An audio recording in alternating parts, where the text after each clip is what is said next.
시험을 이기신 예수님이라는 내용으로 우리 성도님들과 함께 하나님의 말씀을 같이 나누도록 하겠습니다.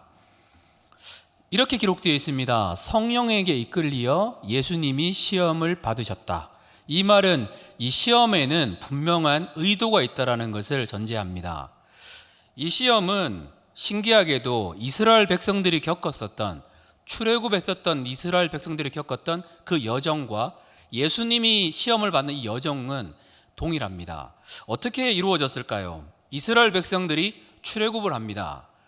마태는 이렇게 표현합니다. 예수님이 이집트에서 귀환했다.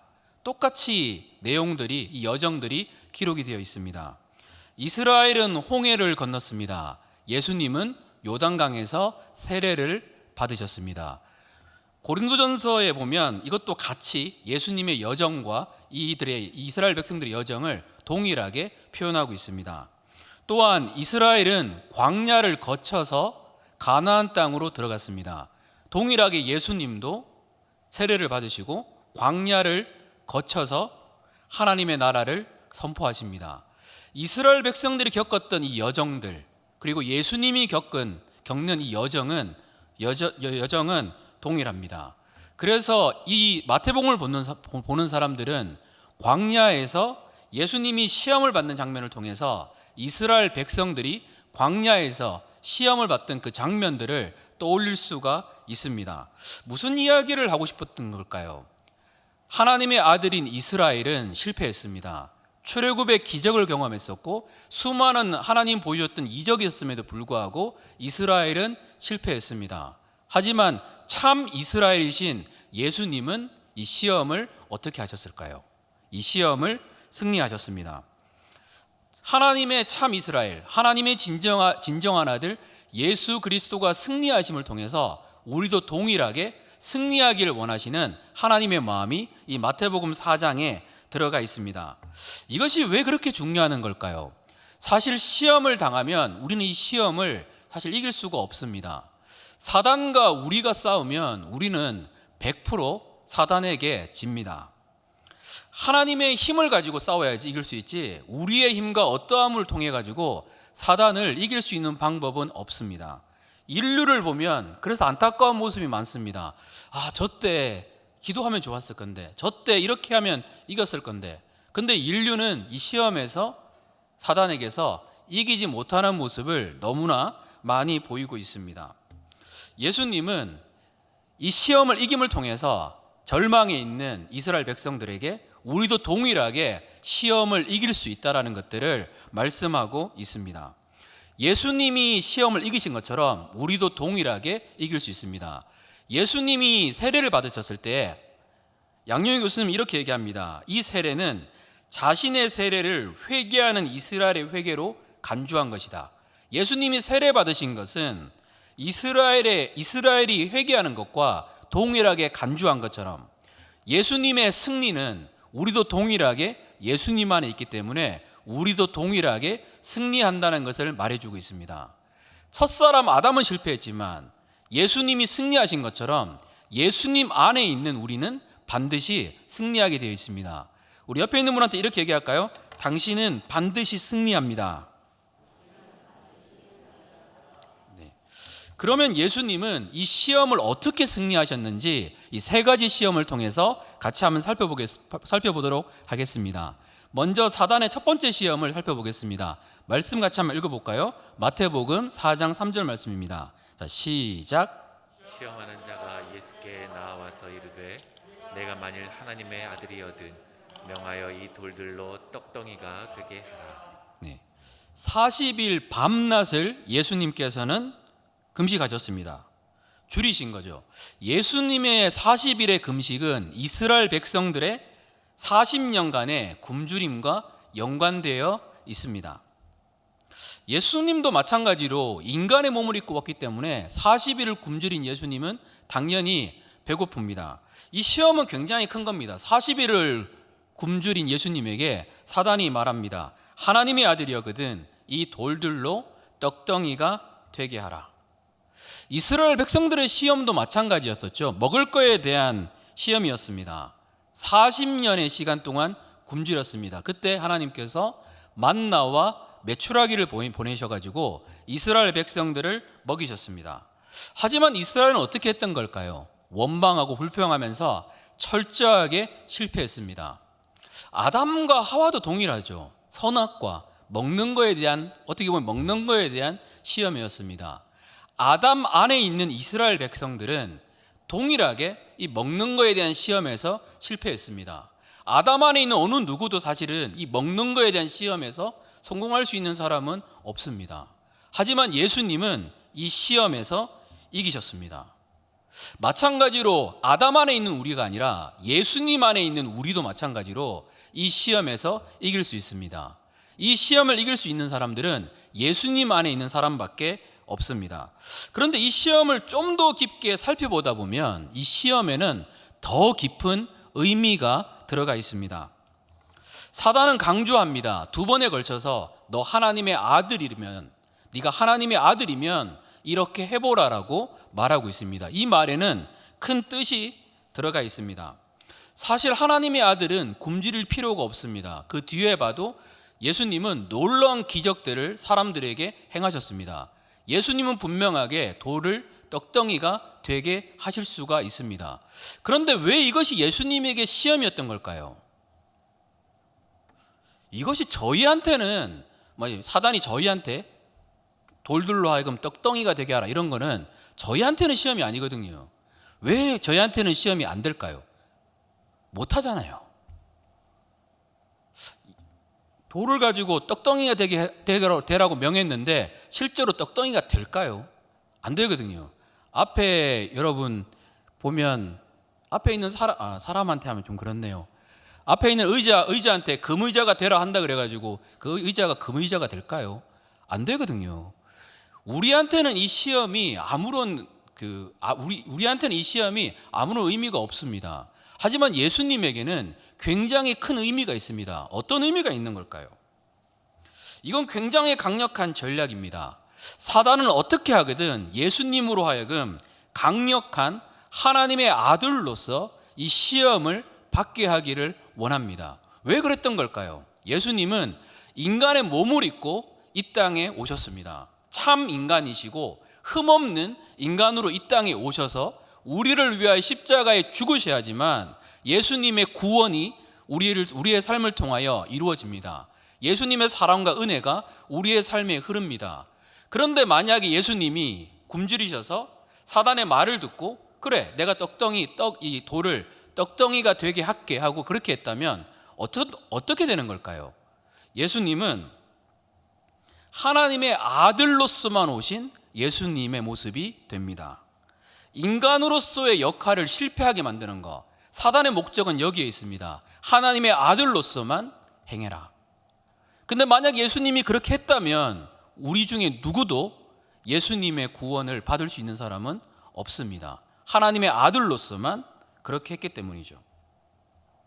예수님은 이 시험을 간파하십니다.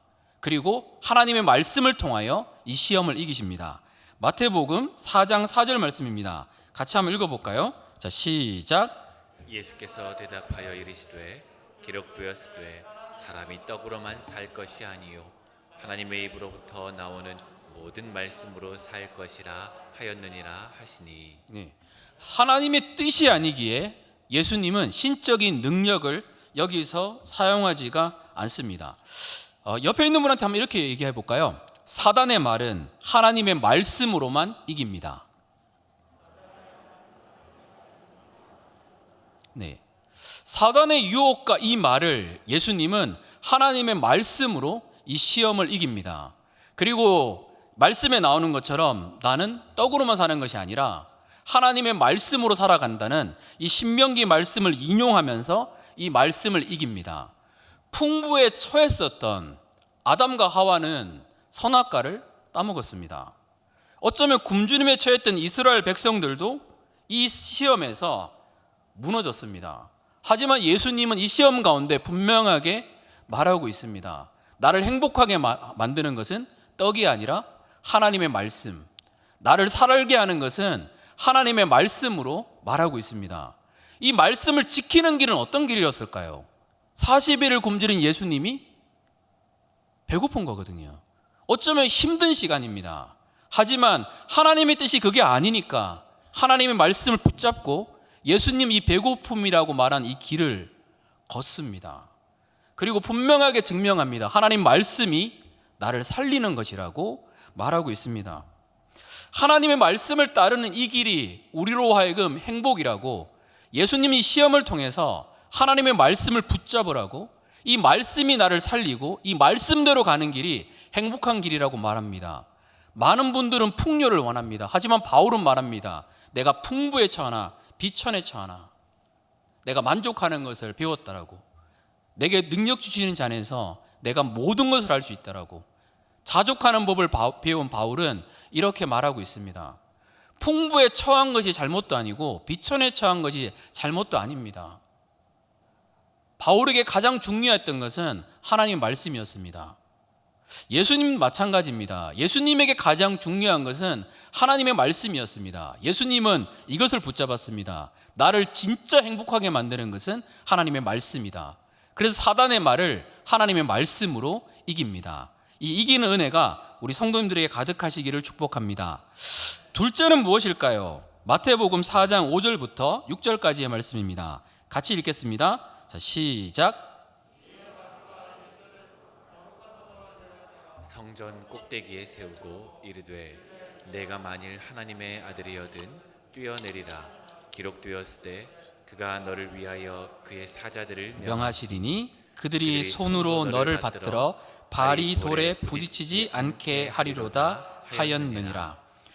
저희가 잘 알고 있는 두 번째 시험입니다. 마귀가 예수님을 거룩한 성으로 데려가서 성전 꼭대기에 세우고 하나님의 아들이거든 뛰어내리라고 말하고 있습니다. 여기에 거룩한 성을 대부분 성전으로 얘기하는 분들이 성전으로 이야기합니다. 유대의 정치, 종교, 문화의 중심지, 하나님의 임재의 상징으로 모든 사람들이 주목하는 곳이 이곳입니다. 그런데 이 당시 때 배경을 살펴보면 좋은데요, 이 당시에 이스라엘 백성들은 저희가 알다시피 로마의 압제하에 있었습니다. 수탈을 당했고 나라를 잃어버린 자로서 너무나 힘들고 어려운 삶을 살고 있었습니다. 이 압제가 너무 힘들어서 에세네 학파는 광야에 가서 지냅니다. 광야 생활이 얼마나 불편했던 걸까요? 하지만 그럼에도 불구하고 광야에서 하루하루를 지냅니다. 이분들이 꿈꿨던 건 딱 하나밖에 없습니다. 메시아 대망사상. 메시아가 오시면 우리는 벗어날 수 있다. 메시아가 오시면 우리는 새롭게 될 수 있다. 메시아가 오시면 우리는 구원받을 수 있다. 이분들이 원했던 메시아상은 어떤 메시아였던 걸까요? 힘 있는 메시아입니다. 능력 있는 메시아입니다. 로마의 압제에서, 이 철권 통치에서 우리를 구원해 줄 수 있는 그 놀라운 메시아를 기다렸고 꿈꿔왔었습니다. 그런데 모든 사람이 주목하는 이 성전, 어쩌면 45에서 55m에 해당된다는 이 성전에서 예수님이 뛰어내린다면, 안전하게 뛰어내린다면 예수님은 단번에 군중들의 갈채를 받게 되고 강력한 메시아를 기다리는 사람들에게 환영을 받을 수 있습니다. 우와, 그렇구나. 그 능력의 메시아, 55m에 뛰어내려도 보호받을 수 있는 그 능력의 메시아가 왔다. 사람들의 인기, 주목해서 사단의 이 시험의 목적은 예수님으로 하여금 십자가의 길을 포기하게 만드는 게 사단의 목적이었습니다. 사람들의 인기에 부합한 메시아, 이 길이었었습니다. 근데 예수님 어떻게 했을까요? 사람들이 보기에도 무기력하게, 어쩌면 무력하게 십자가에 못 박혔습니다. 왜 이렇게 약한 메시아 같은 모습을 보이는 걸까? 세례 요한이, 분명하게 예수님은 메시아라고 했던 세례 요한이 오시리가 당신입니까? 이렇게 말할 정도로 예수님은 십자가에 죽으시고 맞으시고 이런 죽는 길을 예수님은 걸어가셨습니다. 이것이 우리를 구원하는 길이기 때문에 예수님은 십자가의 길을 걸어가셨던 겁니다. 사단의 이 시험에 대해서 예수님은 이렇게 말씀하십니다. 마태복음 4장 7절 말씀입니다. 같이 읽겠습니다. 자, 시작. 예수께서 이르시되 또 기록되었으되 주 너의 하나님을 시험하지 말라 하였느니라 하시니. 아멘. 어느 누가 인기 없는 삶을 원할까요? 어느 누가 외면당하고 공격당하고 아프고 이런 삶을 원하는 걸까요? 하지만 예수님이 십자가의 길을 걷지 않으면 우리가 구원을 받지 못하니까 죽으시고 무너지시고 부서지시는 그 길을 걸어가셨습니다. 그래서 사단에게 이렇게 말합니다. 주 너희 하나님을 시험하지 말라. 동일하게 신명기 6장 16절을 인용한 말씀입니다. 이 내용은 출애굽기에 등장하는 내용입니다. 출애굽기 17장 2절 말씀입니다. 같이 읽겠습니다. 자, 시작. 백성이 모세와 다투어 이르되 우리에게 물을 주어 마시게 하라. 모세가 그들에게 이르되 너희가 어찌하여 나와 다투느냐? 너희가 어찌하여 여호와를 시험하느냐? 하나님께서 이스라엘 백성들을 먹이셨습니다. 그 이스라엘 백성들의 어려움에 응답하셨고 항상 인도해 주셨습니다. 주님 분명히 약속하셨습니다. 내가 너희를 책임지겠다. 내가 너의 길을 인도하겠다. 하지만 이스라엘 백성들은 어려움이 닥칠 때에, 힘듦이 닥칠 때에 어떻게 했던 걸까요? 원망하며 불평하면서 이런 말들을 했었습니다. 하나님이 정말 우리 가운데 계신가? 정말 우리를 위해 하나님은 필요한 것을 하실 수 있는 분인가? 하나님을 의심하고 하나님을 시험했습니다. 하나님은 선하시지 않아. 하나님 왜 그래? 이렇게 했었습니다.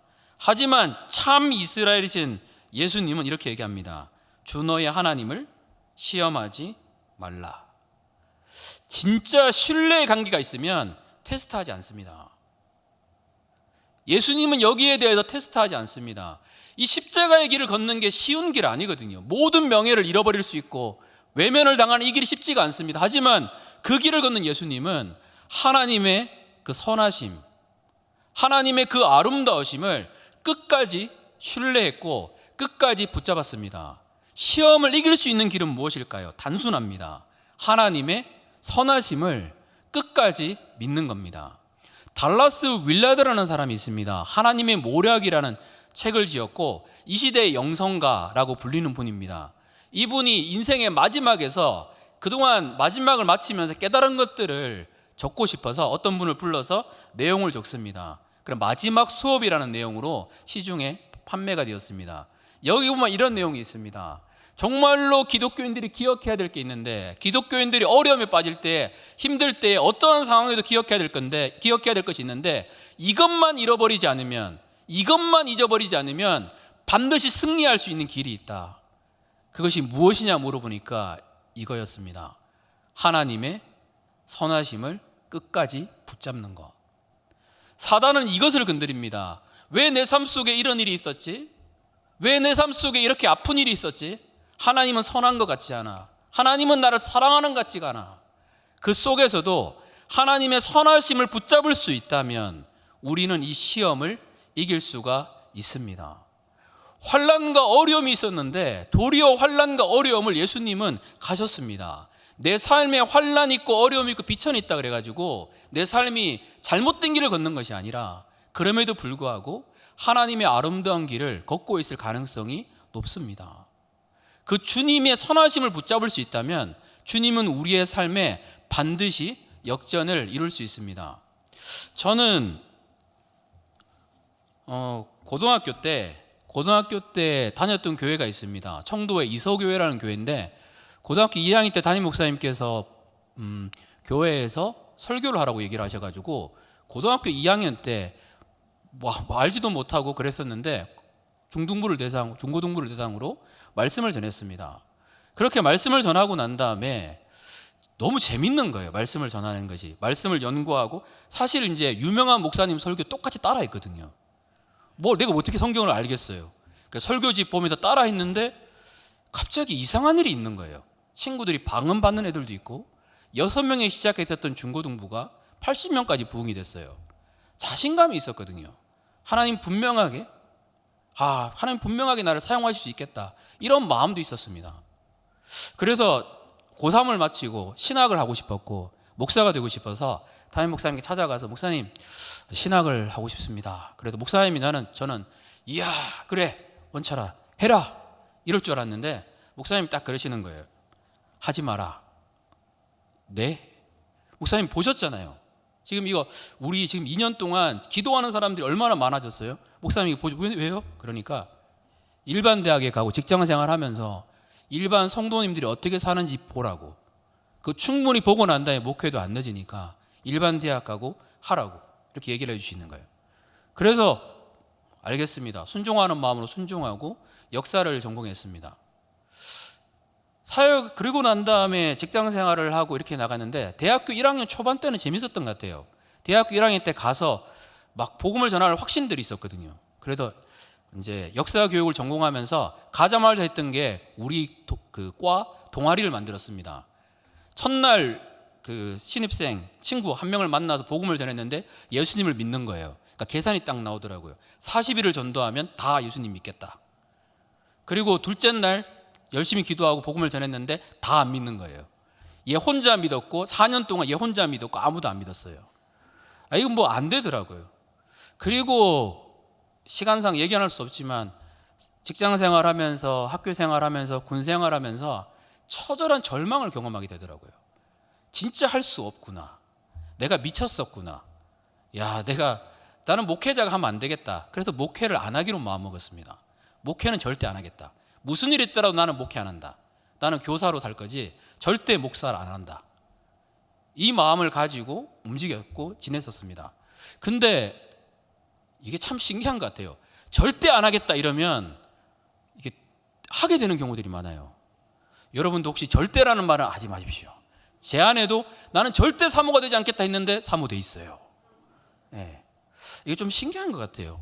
하지 않겠다 마음 먹었는데 우연히 지나가는 선교사님하고 밥을 먹는데 선교사님이 형제님은 목회자 같은데요. 이런 말들 다 무시하고 신경 안 쓰고 그냥 닫고 지냈는데 결국에는 부르시더라고요. 하나님이 결국은 부르시고 그때 이런 마음이 들었어요. 목회자가 안 하고 그런 글 안 하고 싶다는 뜻이 아니라 나 같은 사람이 목회자가 되면 안 된다는 생각이었거든요. 그래서 하나님, 그러니까 저 같은 사람이 목회자가 될 수 있어요? 목회자는 하나님을 높여야 되는데 그럴 자신도 없고 능력도 없습니다. 이 고백이었을 때 주님이 말씀을 주셨는데 이 말씀이 요한복음 14장 12절 말씀입니다. 나를 믿는 자는 나의 하는 일을 저도 할 것이요 이보다 큰 것도 아리니 이는 내가 아버지께로 함이니라. 예수님이 오셔서 하셨던 일은 하나님을 높이는 일이었거든요. 그러면 내가 예수님을 믿으면 예수님을 붙잡으면 분명하게 하나님을 높일 수 있다는 생각이 들어가지고 이거 붙잡았습니다. 그리고 결국 목회하게 되었습니다.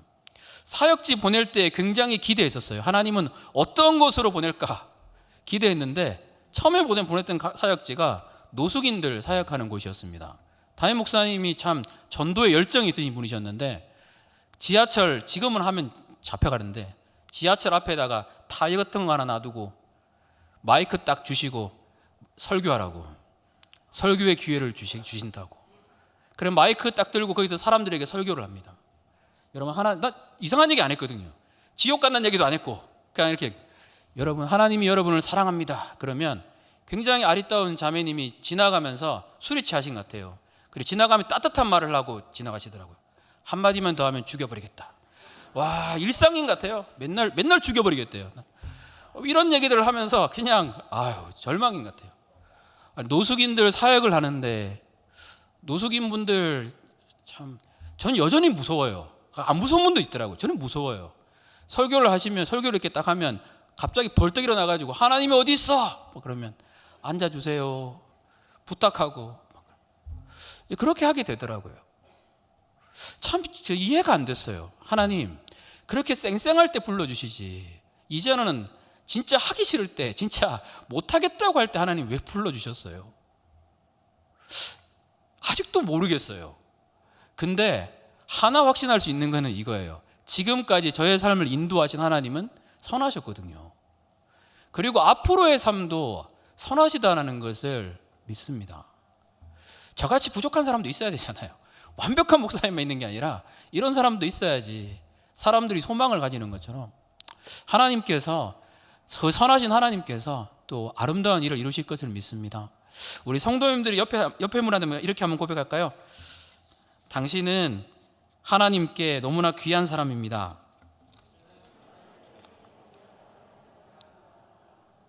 네. 그리고 하나 더 하겠습니다. 당신의 삶의 하나님은 여전히 선하십니다.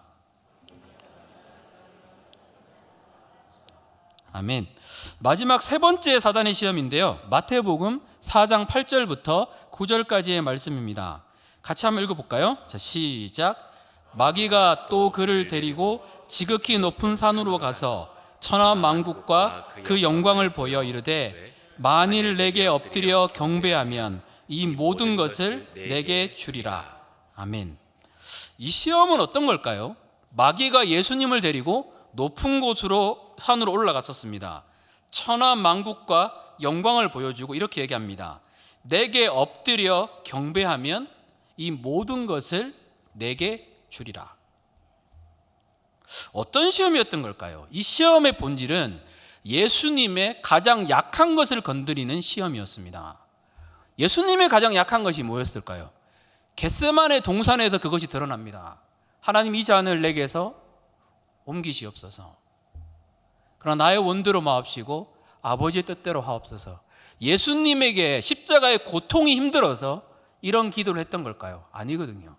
예수님의 약점이라고 말할 수 있는 것은 이겁니다. 사랑하는 하나님 아버지와 단절되는 거. 예수님에게 가장 약한 부분이 이 부분인데 사단은 이거를 건드는 거예요. 나에게 절하면 이 길 안 가도 된다. 사랑하는 아버지와 단절되는 길 안 가도 된다.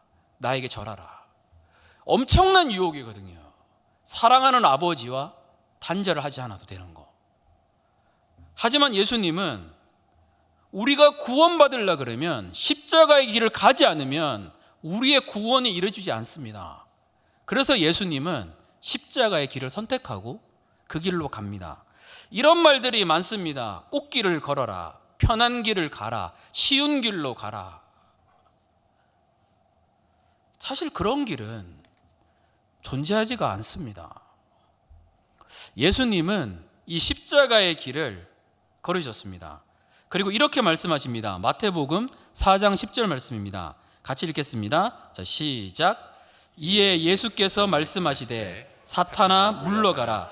기록되었으되 주 너의 하나님께 경배하고 다만 그를 섬기라 하였느니라.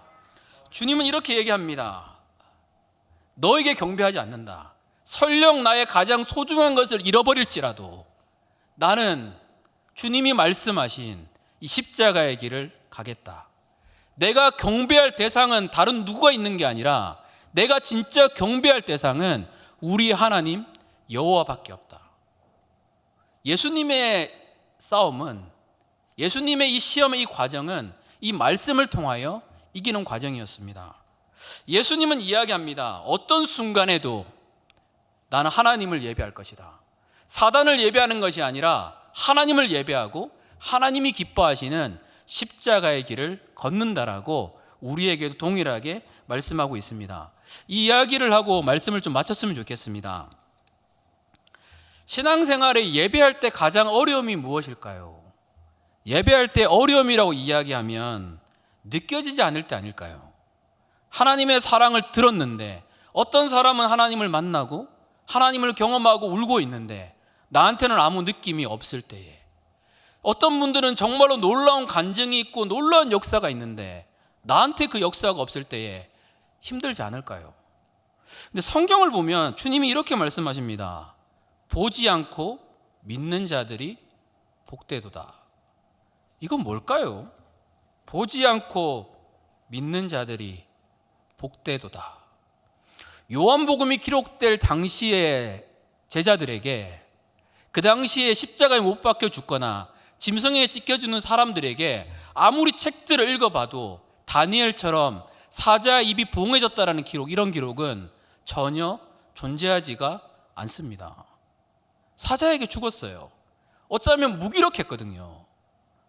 근데 주님이 말씀하세요. 보지 않고 믿는 자들이 복되도다.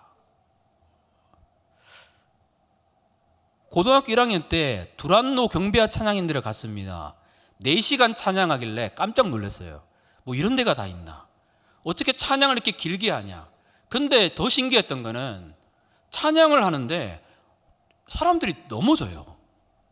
방언을 받아요. 그리고 막 엄청 울어요. 그리고 막 쓰러져요. 놀라운 기적들이 나타나는 거예요. 그래서 더 열심히 막 기도하고 그랬는데 저한테는 아무런 기적이 없는 거예요. 도대체 기적은 어디 있는 걸까? 막 갔다 와가지고 병이 치유됐다고 막 간증하고 막 이러는데 저한테는 그런 게 없거든요. 4시간 찬양하니까 은혜가 넘치는 게 아니라 지겨움이 넘치는 거예요. 뭐 찬양 못 하겠어요. 하나님께로 더 가까이 찬양만 1시간을 부르는데 이게 그렇게 은혜가 되나? 이런 생각이 드는 거예요. 근데 참 신기했던 것은 그렇게 뜨거웠던 친구들 있잖아요. 그렇게까지 막 그렇게 했던 친구들 중에서 고등학교 때 보니까 처음에는 교회 나오다가 교회 나오는 사람이 별로 없어요. 처음엔 뜨거웠는데 안 나와요. 근데 뜨거움을 경험하지 않았던 그 모태신앙분들, 또 그랬던 분들은 꾸준해요. 계속적으로 하나님께 나가고 하나님을 섬깁니다. 만약에 내 삶 속에 기적이 없어도, 내 삶에 달콤한 느낌이 없어도, 내 삶에 뜨거운 눈물이 없어도 하나님을 섬길 수 있다면 이 사람은 하나님을 뭐 때문에 섬기는 걸까요? 하나님을 사랑해서 섬기는 사람 아닐까요? 보지 않고 믿는 자들이 복되도다. 아무것도 느껴지지 않는데, 아무것도 그게 없어도 하나님이 좋아서 하나님을 섬기는 사람들에게 주님은 이렇게 말씀하십니다. 예수를 너희가 보지 못하였으나 사랑하는도다. 이제도 보지 못하나 믿고 말할 수 없는 영광스러운 즐거움으로 기뻐하니 믿음의 결국 곧 영혼의 구원을 받음이라. 예수님 보이지 않아도 예수님을 사랑하며 나를 위해 죽으신 예수님을 사랑하며 섬기는 그 길 가운데 하나님의 놀라운 은혜는 부어집니다. 우리가 사랑하는 그 예수님이 온 세상의 구주십니다.